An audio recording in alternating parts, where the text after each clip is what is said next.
Ògo tuntun. Ọkùnjì. Ọ̀pátì.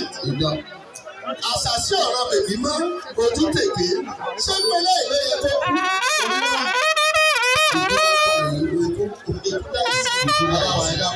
Ẹjọ́ gbogbo àwọn bá wà bíi kó tó dọ̀rọ̀ tó bá àtọ́jọ́ ṣe ní àti wá sí ìmọ̀ kí ló máa ṣiṣẹ́ ni kí wọ́n wá ẹjọ́ ṣe wá síbẹ̀ ni. A fẹ́ kí àwọn ìdákun a fẹ́ kí àwọn èèyàn tán wá bíi kí wọ́n dá ifá mọ̀ kí wọ́n mọ̀ pé lóòótọ́ ló lọ́rùn mi lásì. Àwọn akára tẹ̀ fún wọn máa gbàgbà ẹ ti ẹ̀ wúre sórí tiwa náà káwa náà dìbò yẹn lọ́wọ́ báyìí. Ifá ní ìdílé la béèrè sínú ìlú tó tó di ńlá. Ifá sọ wá di ńlá. Ìdílé la bẹ́ẹ̀ bọ̀ sáré di ọ̀dọ̀ tó tó di ńlá. Ifá sọ wá di ńlá. Ojú òní ti wá. Òkè òkè olólẹ́rí lọ. Òkè òkè lọ́wọ́ lọ láwọn àgòkè. Wọ́n láti fi di ọ̀la rẹ̀. Ìbákọ̀lé ṣakáṣaká fi wóró. Adábọ̀ òtún máa ṣẹ́kọ̀ọ́ náà wáyé. Òtún àti ṣẹ́kọ̀ọ́ náà wáyé o. Ṣakáṣaká ìwúrú ìbájẹ́kọ̀ọ́ náà. Aṣíwájú wa lágbára ṣáájú àdúgbò. Ìṣẹ́ṣẹ́ ló dà sí òṣà. Ẹ jọ sáà àfọwọ́. Ìṣẹ́sì lọ́pọ̀ ṣiṣẹ́. Ìṣàlá ọ̀pọ̀ rẹ̀.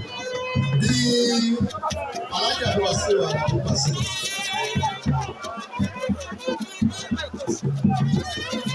Wọ́n ti dé sí gbọ̀ngàn yìí.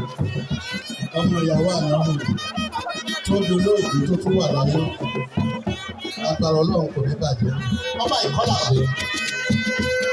Gbogbo àwọn bandmen on stage.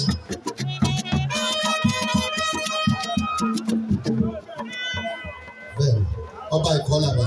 Bẹ́ẹ̀ni, láti fẹ̀ ẹ̀dùn ẹ̀dá mi sọ̀rọ̀ títí. Ipa òrìṣà yìí. Yá ló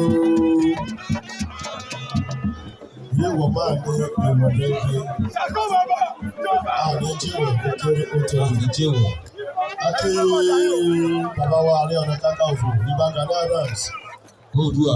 A fi orúkọ bàbá wa ó mẹ́ta dàda kan a fi kí yín níbi tẹ́ ẹ wà yẹn bàbá wa. Wà bẹ́ẹ̀ Elédùmarè òní lóko rẹ̀. A tún wá fi ti yín kí bàbá wa Wasba ó kú tì. Tọ́ba ló kú tí kò lè kú. Ilé tọ́lọ̀ ń kọ́ ni tẹ́ ní kó kú àfitìyín náà àfikí ti Universal Entertainment University àfitìyín kí tiwọn káàbọ̀ sí àríwá.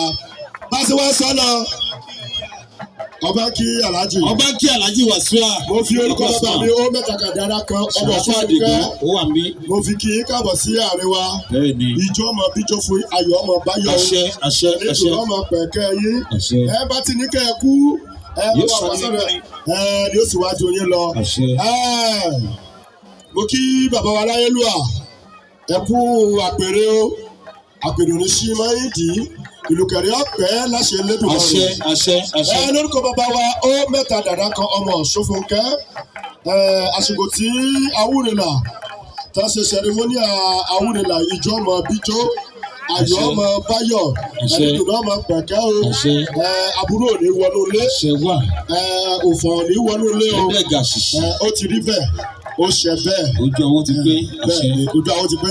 Báwo bá àdá bàbá wa ní agara bẹ́ẹ̀ ni. Òró ní àfọ̀ tó yẹ ká fọ̀. Ó ní bá ṣe gbọ́dọ̀ ṣe. Bẹ́ẹ̀ni ṣùgbọ́n tá a bá dé lórí wa a máa fàfọ̀ náà lọ́dọ̀ bàbá wa Awúrelà.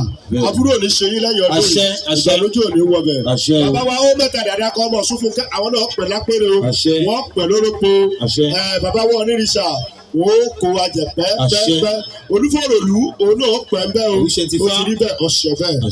Bẹ́ẹ̀ ni bàbá wa Gani Adams Ààrẹ Ọ̀nà Kakanfò ilẹ̀ Yorùbá wọ́n pẹ́ láyé bẹ́ẹ̀ ni. Ẹ jẹ́ kí a ṣe báyìí bandmen on stage nígbà tí Shehu Fuji.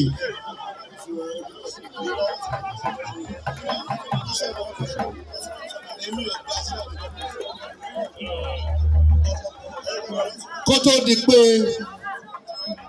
Alhaji Abdulwasiu Alabi Pasuma. Gẹ́gẹ́ bá a ṣe mọ̀ pé Alhaji àwetí Alhaji Sarafa Adigun ayọ̀ sàkà lára rẹ̀ lọ́mọ lọ́mọ kà lọ́dún tí ó bọ̀. Bàbá fẹ́ lọ ṣọ́ọ̀ṣì máa ń sọ lọ́dọ̀ Prọfẹ̀sà Àmọ̀jó Sàráfà wọ́n ní kó lọ sọ́dọ̀ Flavour Stanley. Sàráfà Àdìgún yóò kọ́kọ́ fi orin gbé ọmọ ọ̀gá bàbá àgbàlagbà wọlé olórin táyé ń fẹ́ for life. Sàráfà Àdìgún. Thank you.